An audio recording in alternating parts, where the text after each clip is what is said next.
All right, everybody, welcome to the French Grand Prix 1965. We are starting dead last, 18th on the field in the historically accurate grid as we begin this very long track here in France.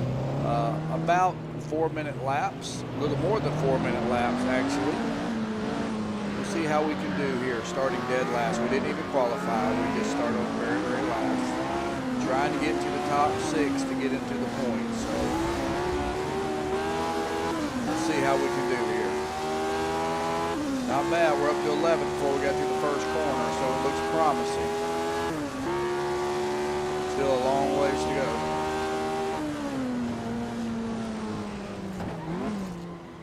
One way we can do is just run into people. We can get there if we run into people, I guess.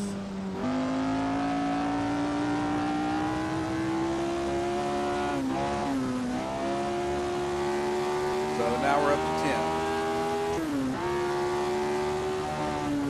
Remember, in 1965, in the points championship, your top 6 races count.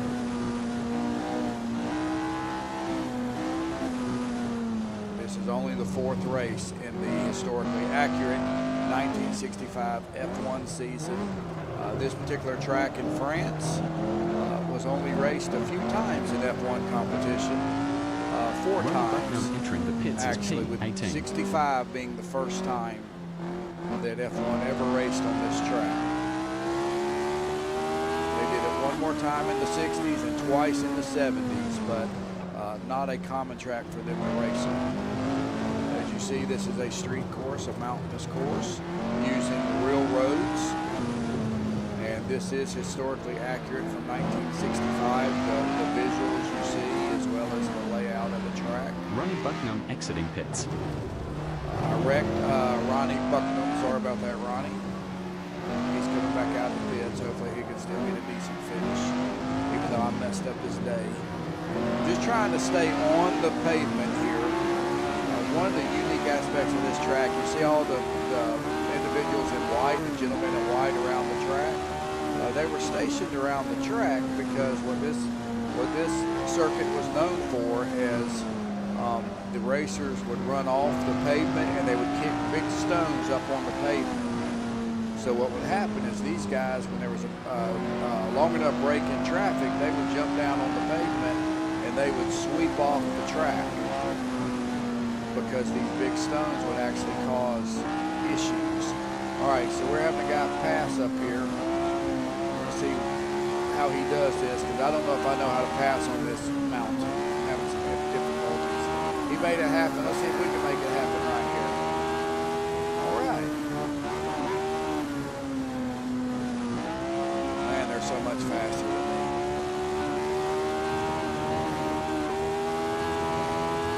And I didn't really practice on this track, so I'm just going by the racing line, which because I'm a rookie, I still need, and I still miss it from time to time, as I just did there. Trying to use it mostly for braking points, but about the time I think I'm in a little bit of a rhythm, I run off the track. That's what I'm worried about when I'm on one of these street mountainous courses, especially. All right, you see the Michelin sign there. That was interesting. This town that we're racing near is actually the home of Michelin Tire. Although Michelin Tire was not a F1 tire in 1965. In the pre-race ceremonies, you can see video of sort of these trucks driving through the main straight that we're about to get to. And there's like Michelin men in costumes sitting on the trucks in those big tire costumes. So Michelin certainly were proud to have F1 in their area, but we're not on Michelin tires. Here we go to the main straight, the very short main straight. This track does not have much straightaway, so you're constantly in corners. We're gonna see if we can get here. I don't want to wreck this guy, so I'm gonna sort of back off right here a little bit.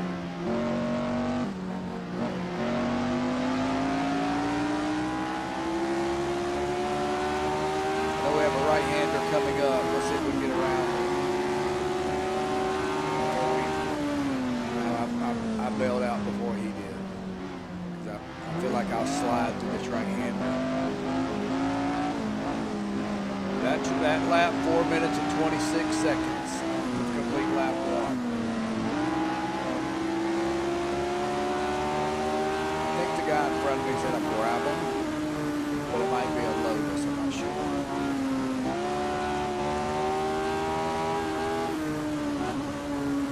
I'm in a BRM, by the way, 261. I think I just got passed by a Ferrari.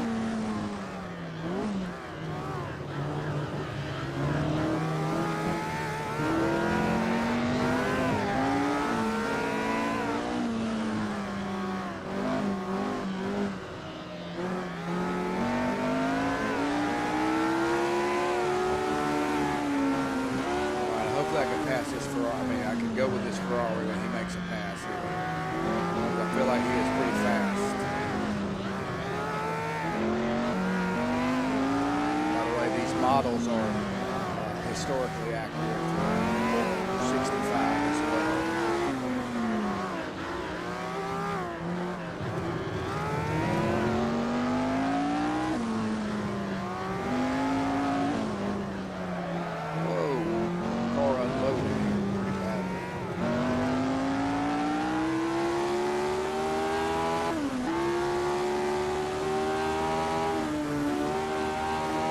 So this is only a 5-lap race.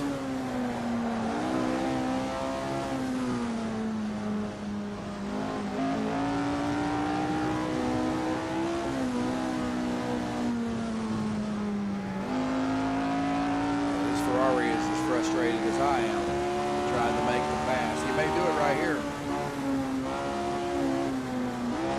I wasn't close enough to take advantage of that. And I don't know the track. So my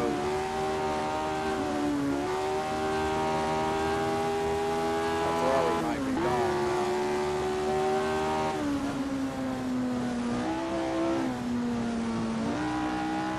There's one corner down here I really worry about.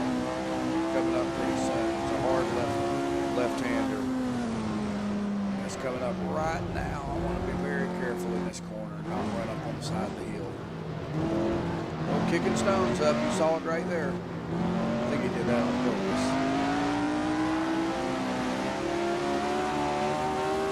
I need to get past him now.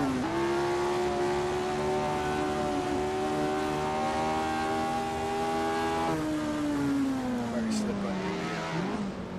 Right by the Michigan side.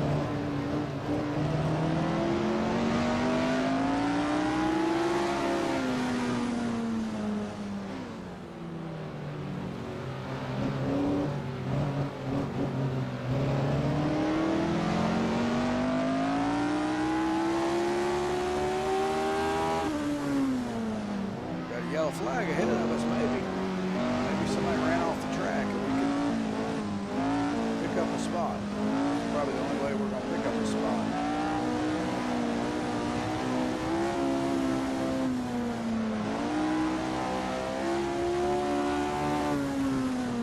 Coming to the main street.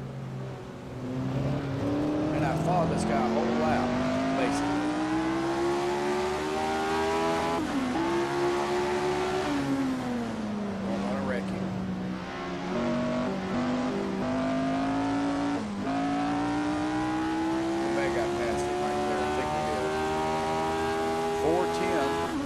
That lap, so we sped up 16 seconds.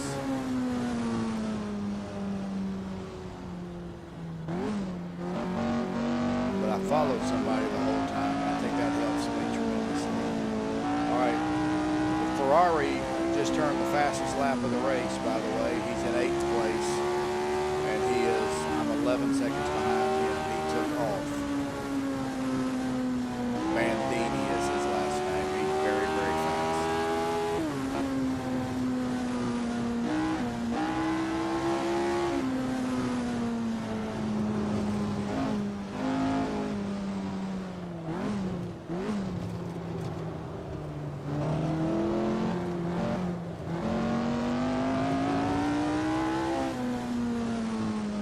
By the way, Damon Hill, who is an excellent driver, who we've talked about before, in our recreation. The day before the Grand Prix in 1965, actually the day before qualifying for the Grand Prix in 1965 during practice, he had a very significant accident on this track.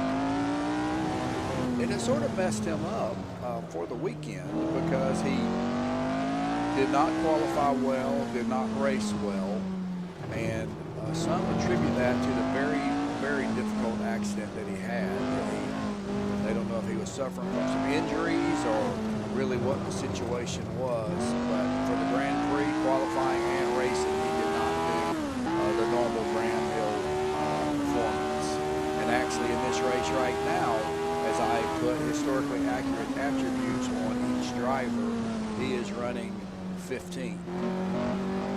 This is a driver who normally is competing for the wins every time, no matter where the race is. So I was hoping to find out more about that specific accident, to where it was located on this circuit, but I was not able to discover that. If you know, put it in the comments. I'd love to check it out where it actually occurred on this particular circuit.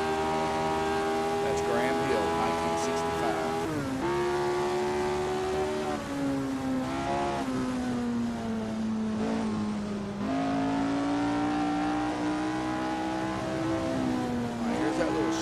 Straightaway area, and then I think we're going to go into the hard to the right-hander, and then this left-hander that I'm most worried about. This is where I feel like I want to mess up. I'm going to try to use that banking, and it doesn't really work out. It's not as much banking as that maybe it appears to be.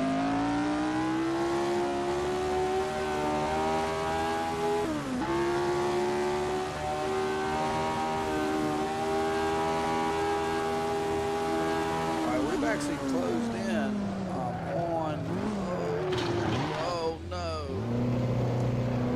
major damage on my car, and I lost a spot. I don't really know what happened there. I didn't turn. So I've dropped back to 10.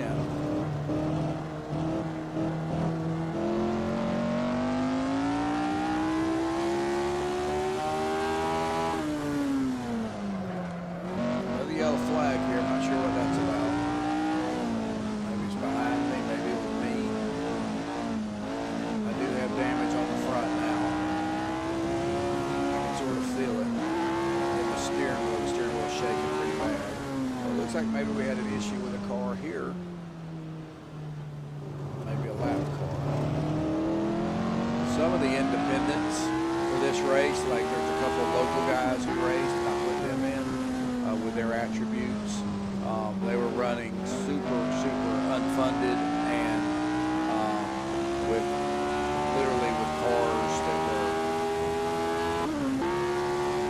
not Grand Prix material, but they were here to compete. So, and they were from the local town, so I thought that was sort of cool, and I did include them in the field of actually 17 started the race that particular year, but with me it was 18 in this rendition of the relay.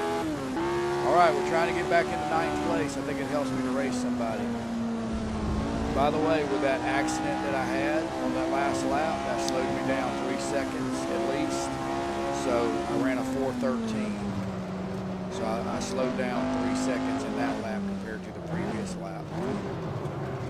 You get that time back, I want to get under 4:10. My goal. We'll have some front end damage here.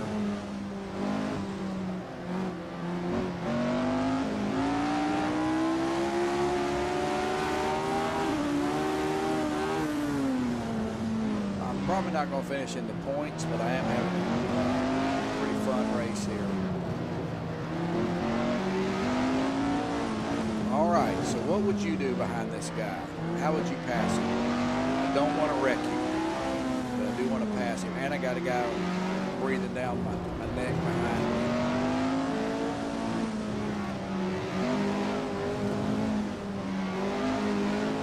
I'm not trying to set him up. I'm just trying to not wreck. All right, I think this is our spot here. I'm going to try to stay on the outside of him here. Nope, we'll get to this side of him here. Oh, no, not a good idea. Not a good idea. Oh, he gave me room though. I thought that was our spot, but it was not. Maybe this is it, but I'm not close enough to do anything about it. Looking for a long, long green area. Well, it's his spot. Goodness gracious. Now I'm back to 11th.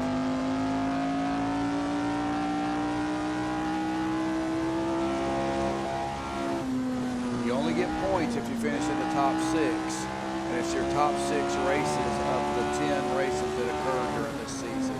Again, we're in race number 4. So far I've earned points in I think 2 of the first 3.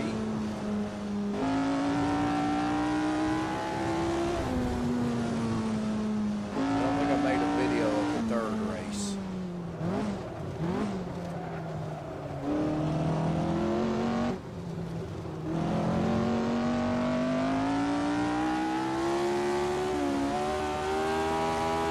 Disappointed if this is a faster time for me and I've lost 2 positions basically.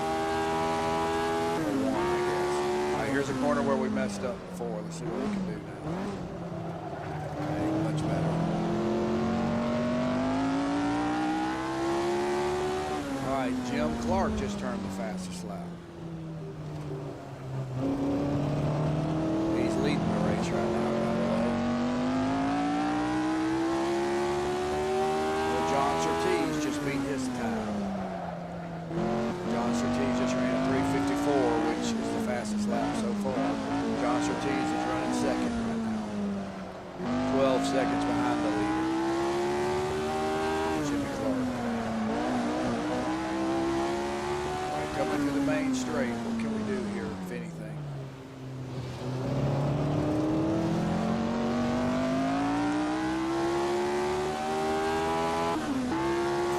That's our best time. All right, can we beat 4:06? I would love to beat 4 minutes.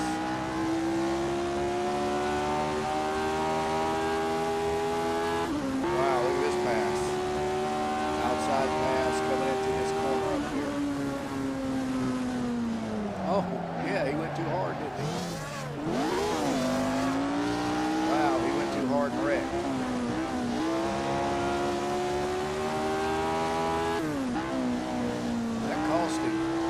That's what I've been scared of, going in that corner that hard. Sure it's fast in the straightaway though. I don't have as much grip. If I try to run his straightaway speed, I can't get low down in the corners enough.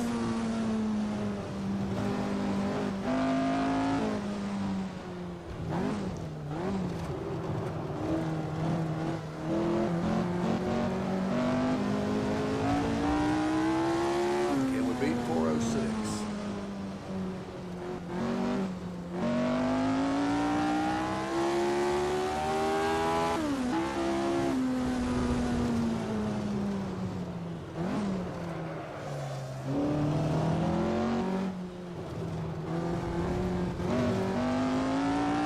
I think I kicked stones up that time.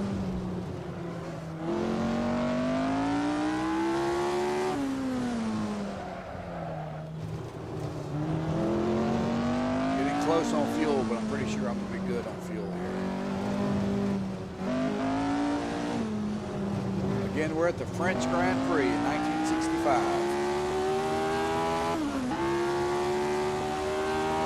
Clermont, I believe is what they call the town that's near this track.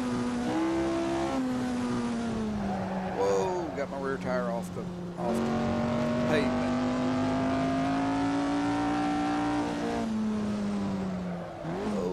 Not good. Not good.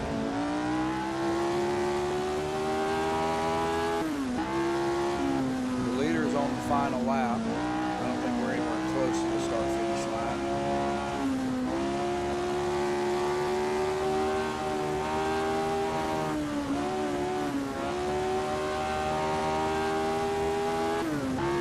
Touch with the guy in front of us.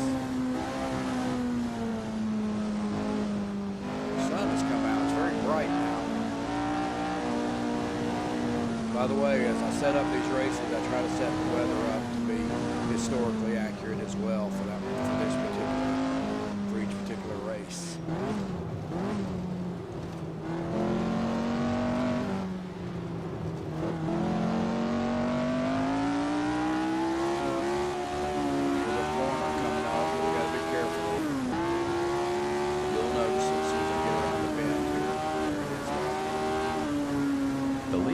just finished the race. Jim Clark from Well, Scotland on the finished last lap. P1. Maybe on the last lap. John Surtees from United Kingdom finished P2. And on the final lap. All right, let's hold on to this position for 10th. Dan Birdie from United States finished fourth.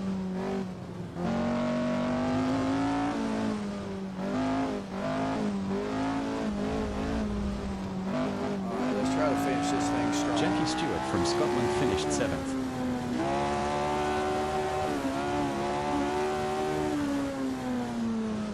All right, our name's about to be called. Richie Gindo from United States finished 9th.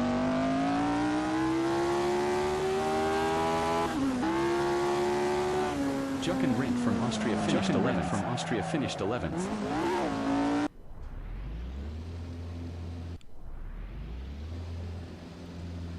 All right, I hope you enjoyed. We had a